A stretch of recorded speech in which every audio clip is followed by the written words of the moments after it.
مدینہ میں حارث نامی ایک امیر کاروباری شخص رہتا تھا۔ اس کی گروسری اسٹور کی چین تھی، تو وہ مشہور تھا۔ اس کے اسٹور مشہور تھی اپنی کوالٹی، پروڈکٹ کے بارے میں، معیاری اشیاء ملتی تھی وہاں سے اور افورڈیبل پرائسز ہوتی تھی، تو پورے مدینہ سے لوگ وہاں جایا کرتے تھے، اس کے اسٹورز میں شاپ کیا کرتے تھے۔ تو ایک دفعہ اس نے کیا کیا کہ اس نے رمضان آنے والا تھا، تو پہلے روزے والے دن ہی اس نے اپنی سب قیمتوں کی چیزیں بڑھا دیں، اور سب سے زیادہ ان چیزوں کی بڑھائیں جو اسینشلز ہیں، جن کے بغیر آپ سحری اور افطار کر نہیں سکتے۔ تو لوگ بہت پریشان ہوئے۔ اس نے لوگوں جب شاپنگ کرنے گئے، گروسری شاپنگ کرنے گئے، تو لوگوں نے دیکھا کہ اتنی زیادہ پرائسز بڑھا دی ہیں اس نے، قیمتیں اتنی زیادہ بڑھا دی ہیں اس نے، لیکن اس کو کوئی فرق نہیں پڑا۔ اس نے اس کو ایک بزنس اپرچونٹی سمجھا۔ اس نے کہا میں ایز اے بزنس مین دیکھ رہا ہوں، میں پروفٹ بناؤں گا۔ اس کو لوگوں کی تکلیف سے کوئی مسئلہ نہیں تھا۔ تو خیر ایک دن اس نے کیا، اپنے گھر بیٹھا ہوا شام کو حساب کتاب کر رہا تھا، تو دیکھ رہا تھا کہ اس نے کتنا زیادہ پروفٹ بنایا ہے رمضان میں۔ تو اسی رات جب وہ سویا تو اس کو ایک خواب آیا۔ خواب میں وہ دیکھتا ہے کہ وہ ایک کھلے صحرا میں اکیلا کھڑا ہے، اور اس کے ارد گرد سونے کی دیواریں ہیں، مطلب سونے کے سٹیک لگے ہیں، پائلز ہیں سونے کی، اور دوسری طرف کھانے پینے کی اشیاء جتنی بھی ہیں اس کے سٹیک لگے ہوئے ہیں، وہ پائل اپ ہوئے ہیں، ان کو بڑی مقدار میں وہ اپنے ارد گرد دولت اور کھانا پینا دیکھ رہا ہے۔ تو جب وہ یہ خواب دیکھ رہا ہوتا ہے تو اچانک خواب میں ہی وہ سونا اس کا مٹی بن جاتا ہے، اور کھانے کو کیڑا لگ جاتا ہے، اور وہ کھلے صحرا میں اکیلا رہ جاتا ہے۔ یہ خواب دیکھتے ساتھ ہی ایک گھبرا کے اٹھتا ہے، اور پسینے میں شرابور ہوتا ہے، وہ دل اس کا تیزی سے دھڑک رہا ہوتا ہے۔ تو کیا کرتا ہے، اس کو اللہ کی طرف سے اشارہ ملا ہوا۔ اگلے دن ہی وہ اپنے اسٹور پہ جاتا ہے، اپنے امپلائیز کو اکٹھے کرتا ہے اور کہتا ہے جتنی بھی اسینشل چیزیں، جتنی بھی ضروریاتی زندگی کی سحری اور افطار میں جو چیزیں ملتی ہیں، وہ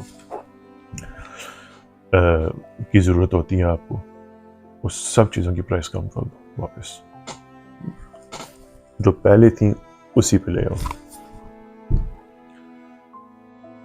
تو رمضان کو جہاں اس نے ایک لالچی انسان بنتے ہوئے جو اس نے پرائسیں بڑھائیں، قیمتیں بڑھائیں، اور جو اس نے اپنی دولت بڑھانے کا ذریعہ سمجھا، وہ اس کا بیک فائر کر گیا۔ اللہ نے اس کو اشارہ دیا۔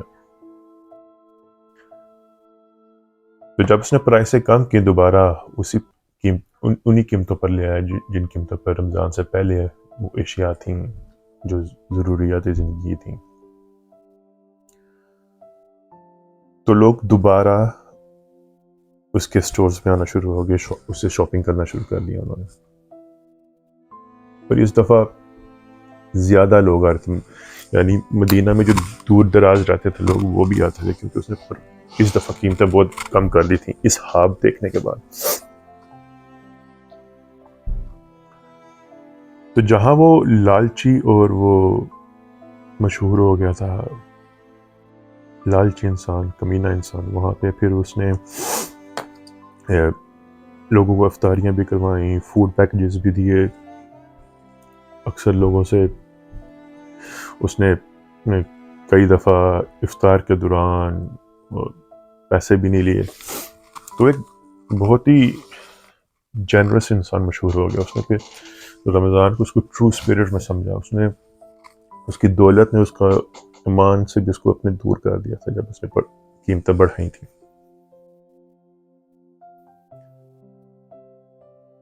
یہ کہانی سنانے کا مقصد یہ ہے کہ اگر آپ یہاں پہ یو کے میں رہتے ہیں تو آپ نے دیکھا ہوگا یہ جو سپر مارکیٹ چینز ہیں آسجا, ٹیسکو, سینسبریز. اگر آپ امریکہ میں رہتے ہیں تو والمارٹ, اگر آپ کینیڈا میں رہتے ہیں تو لوبلو, کاسٹکو. یہ جو چینز ہیں یہ انہوں نے ایک ماہ پہلے ہی, رمضان سے ایک ماہ پہلے ہی چیزوں کی پرائسیں بہت کم کر دی تھیں. یہ جو جتنی بھی مسلمان چیزیں خریدتے ہیں, چاول, کوکنگ آئل, کھجور, اس کے علاوہ مسالے بھی اکثر, آٹا, ان چیزوں کی وہ پرائسیں کم کر دیتے ہیں, رمضان آفر لگاتے ہیں. اور دوسری طرف جتنی بھی یہ پاکستانی سپر مارکیٹس ہیں یہ اپنی پرائسیں بڑھا دیتی ہیں, ان کو شرم نہیں آتی, تو پھر یہ اپنے آپ کو مسلمان کہتے ہیں. اگر آپ کرسمس پہ جائیں, کرسمس سیلز دنیا میں مشہور ہیں. لوگ شاپنگ کرتے ہیں, کہتے ہیں ہم کرسمس میں شاپنگ کریں گے. کیوں؟ پرائسیں کم ہو جاتی ہیں. تو ان کا تہوار ہے, ان کی عید ہے. ہم کیا کرتے ہیں, ہمارے جو یہ جتنے بھی لالچی لوگ ہیں, جن کو اللہ نے کاروبار دیا ہے, وہ اس کو اپرچونٹی سمجھتے ہیں. یہ تو پہلے صرف پاکستان میں ہی تھا, یا بنگلہ دیش میں یا انڈیا میں بھی ہوتا ہوگا. بنگلہ دیش میں تو ڈیفینیٹلی ہوتا ہے, کیونکہ مجھے بنگالی دوستوں نے بتایا. اب وہ کلچر وہ یہاں پہ بھی لے آئے ہوئے ہیں. وہ کہتے ہیں نا جرا لوور پیڑا اور لندن بھی پیڑا, یہ صاحب.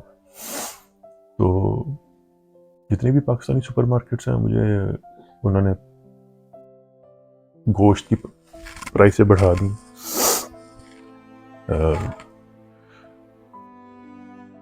ایک میرے ساتھ کام کرتی ہیں, وہ بنگلہ دیش سے ہیں, وہ بھی بتا رہی تھی کہ ان کی وہ جہاں جاب کرتی ہیں انہوں نے بھی جو پرائسیں تھیں جو اسینشل چیزوں کی بڑھا دی. ان لوگوں کو شرم نہیں آتی. یہ سوڈو ایمان ہے ان کا, ان کو احساس ہی نہیں ہے. یہ سمجھتے ہیں کہ یہ لوگ اس سے اپنی آخرت سنوار لیں گے. کرتے کیا ہیں, یہاں سے آپ سے لیں گے اور پھر افطاریاں کروائیں گے. یہ افطاری ہماری طرف سے بک کر دو, یہ افطاری ہماری طرف سے بک کر دو, یہ اس روزے کی افطاری میں کرواؤں. اور پھر ادھر اپنے بزنس کا نام لکھتے ہیں, پھر بتاتے ہیں جی اس بزنس مین نے یا اس شاپ والے نے افطاری کروائی ہے. شرم نہیں آتی آپ لوگوں کو؟ ڈوب کے مر جانا چاہیے آپ کو. آپ اللہ کو دھوکہ دیتے ہیں.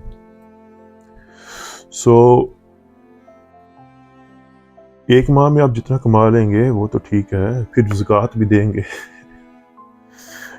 قیمتیں زیادہ کر کے پہلے لوگوں کی جیب سے نکالیں گے, پھر وہ جو لوگوں کی جیبوں سے نکلوائے ہوتے ہیں اس سے پھر وہ زکوٰۃ بھی دیتے ہیں. کہ ہماری اتنے لاکھ پاؤنڈ یا اتنے ہزار پاؤنڈ یہ بن گئی. تو نام کے مسلمان ہیں ہم لوگ. نام محمد, یوسف, سلمان یا اس طرح کے مسلمانوں والے نام رکھنے سے مسلمان ہو جاتا ہے.